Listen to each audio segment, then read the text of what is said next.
to the Primetime Entrepreneur. I'm Jamel Glenn. I am talking to Tykia McWilliams. We're going to talk about all things events. What are some strategies or tactics? Because a lot of people don't understand it. Like a lot of people go out to events and they're just like, yeah, I'm here. I want to be represented. The company wants to represent. I want to hand out these keychains, Yeah.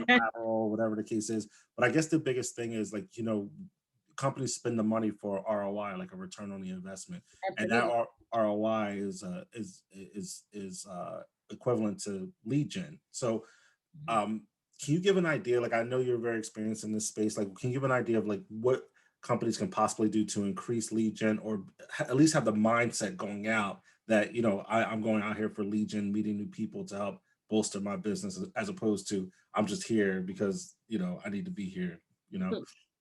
Are we talking from just like a live event perspective or a digital event? Both. I mean, if you Both? can touch on both, like from a live Yeah. event and a virtual perspective, that would be amazing.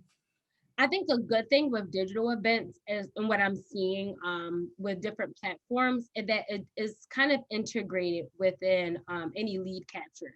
So, if you have a digital brochure per se on this virtual event platform, and people are interacting with it, and maybe you include like an inquiry form right below the brochure, you immediately capture that lead and you know where it's coming from. And you know that, hey, if I spent $1,000 to register for this virtual event expo, and I'm making money back on it because people are immediately filling out this form right here on the spot, and I'm knowing it's coming from here, then I know I'm seeing some bang for my buck.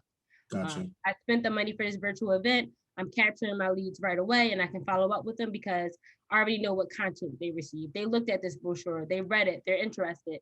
Here's how I can follow up with them. I think with live events, you really have to trust who you're sending to represent your company to make sure that they're following through. Right. You might have 2 or 3 people at your company's booth for their trade show or this conference where people are networking and selling their products and services. And you have to trust that the people that you're sending aren't just there for free food and slacking. Are they networking? Are they handing out their business cards? Or are they grabbing people's business cards and following up with them so that they're not leaving it in their court?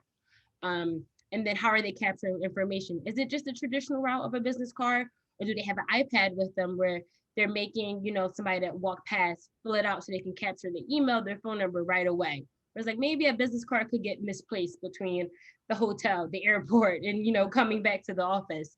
So I think with in-person events, it's a lot more hard to track unless you have a good team, a solid platform, and strategy already in place to say, hey, when you go here, this is what's expected of you. Have your iPad charged. Make sure that you're grabbing people when they're walking by, and don't leave it in their cart. You follow up with them. Don't, just give them your business card and hope that they'll call. So these are some like common strategies I think people could have implemented before COVID. And now that this is life after COVID, we kind of have to fit of it to make sure that we're really getting a bang for our buck.